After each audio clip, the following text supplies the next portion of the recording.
Hyenas get a bad rap and are often blamed for contributing to a generation of lion lovers' trauma. The hyena's reputation is so poor you'd be hard pressed to find anyone that actually likes them, which is a shame because there is more than one subspecies and all of them are fascinating animals. And today we're going to look at the smallest species of hyena and possibly the most unique, lacking the ability to shatter bone, as well as other defining features of hyena. So it could be argued that this subspecies is the black sheep of the hyena family, but it's absolutely vital to its ecosystem. So join us as we learn about the underrated Aardwolf. Aardwolves are among the most common species of hyena found in sub-Saharan Africa.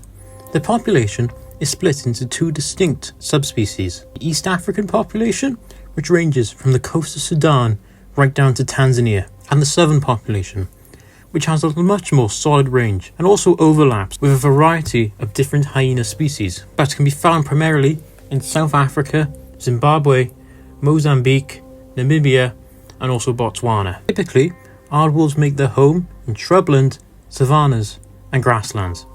Interestingly, unlike the brown hyena, they avoid mountainous terrain and instead stick to more arid environment. This means that the aardwolf has had to become the most unique member of the hyena family. But this was kind of predestined, as the aardwolf descends from a different genus of hyena, which is known as the primal hyenas, because they split from the main hyena genus before the other three species, some 15 to 32 million years ago. The result of this is that they appear significantly different than their cousins. An example of this would be that they have 5 toes, whereas most hyenas have 4.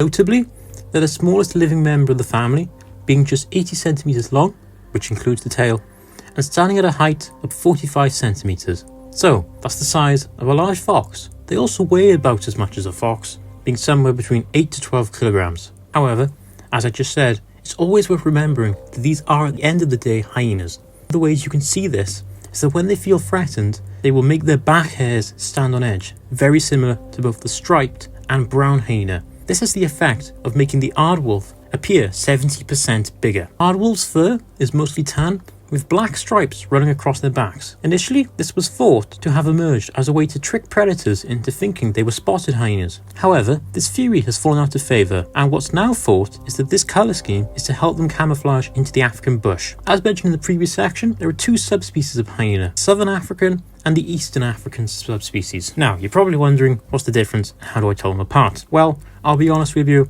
it's very minimal. Unless you have a DNA sample, the odds of you distinguishing between the 2 species are pretty much 0. Unless you look at their weight, because typically the eastern species will be just slightly bigger.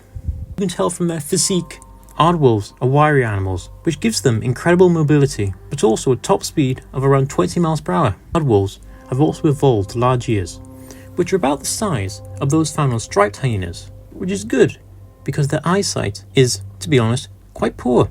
It also allows them to figure out where their food is, as their diet is quite unique. But truly, the most fascinating thing about the aardwolf is that their jaws are unlike their cousins, because, as mentioned in the introduction, they cannot eat bone, and as a result, their skull is significantly smaller than other hyenas. As well as this, their bite is significantly less powerful, which is a reflection of their diet. But despite being unable to shatter bone like their cousins, aardwolves can live for around 10 years in the wild, with the record for the oldest individual was an aardwolf in a German zoo, which died at the age of 18 and 11 months. But for those populations living in the wild, they'll probably die younger, because their teeth begin to rot and fall out as they grow older. Aardwolves have evolved a variety of adaptations to help them survive their environment. As mentioned, they are sandy in colour to help them camouflage into their environment. Alongside this, aardwolves also have very strong claws, which is in keeping with their diet and the behaviour associated with it, as they usually dig in order to search for food, and also the fact that they'll dig burrows a lot.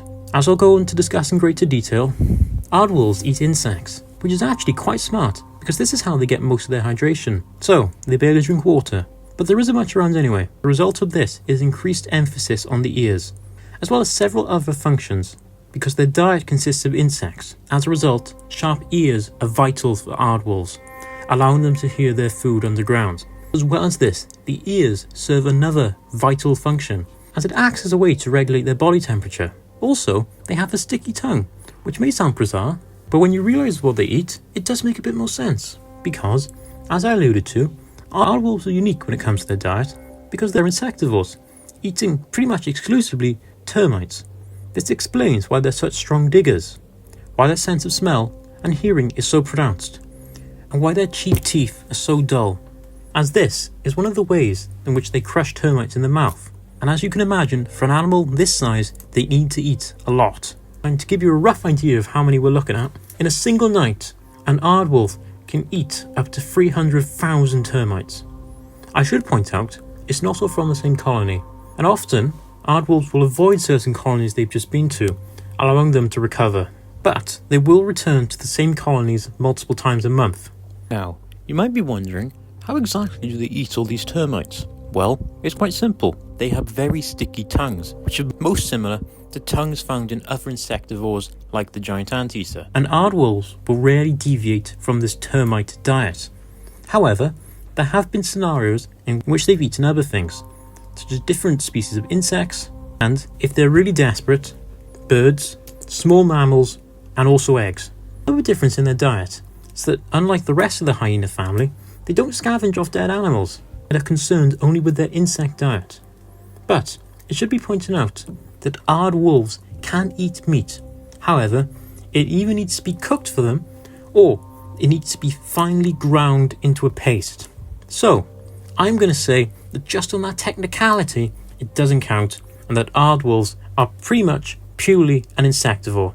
And that can be seen through their adaptations, which are very similar, particularly in the sticky tongue, to other insectivores like the giant anteater. Unlike both giant anteaters and aardwolves, eating up hundreds of termites and keeping their environment in check, do me a solid, press the like and subscribe button if you're enjoying today's video, and leave a comment on what animal you'd like me to cover next, or if you just want to please the YouTube gods and the algorithm, I'd greatly appreciate it. Anyway, let's get back to looking at the aardwolf. As I've just been over, aardwolves are insectivores. Now, while this does come with its benefits, there are also downsides. One of the main ones is they have to take from multiple nests in a single night, so they'll need to cover around 5 miles per night in search of food. That's right, because to the more astute of you, you might have just heard that these guys travel at night. And that's because, like most other hyena species, aardwolves are nocturnal. Now, there's a couple of reasons for this. The big one is that, as you may or may not have noticed from the images I'm showing on screen, they aren't the biggest animals in the world and are very often bullied by other animals in its environment. Also, it lets them avoid the hot African days. During the African winter months, they will transition to a diurnal feeding pattern. However, in order to take advantage of the warmer African days, as I alluded to earlier, they are burrowing animals, which is the reason why they're called aardwolves, as it comes from Afrikaans and translates roughly to earth wolf. Although, like most predators, they're not above using the dens of other mammals. They will have multiple dens within their territory, moving between them all. That's right, aardwolves have territories where it's just strictly enforced, and on average are between 1 to 6 kilometers in size. Usually, a single territory will be occupied by a monogamous breeding pair and maybe their offspring, depending on the time of year. However, during times of hardship and fewer resources being available, this very strict pair system will be loosened. So, you could get 3 breeding pairs and their offspring living in the same territory, but this is the exception that proves the rule, and most of the time, if any intruder enters the territory, the dominant male will chase them away, and possibly to the border. And, in the scenario that they're caught, a fight will ensue with lots of screaming and yapping, as well as biting, as you might imagine from a fight. Which reminds me, here are some of the sounds that the aardwolf makes.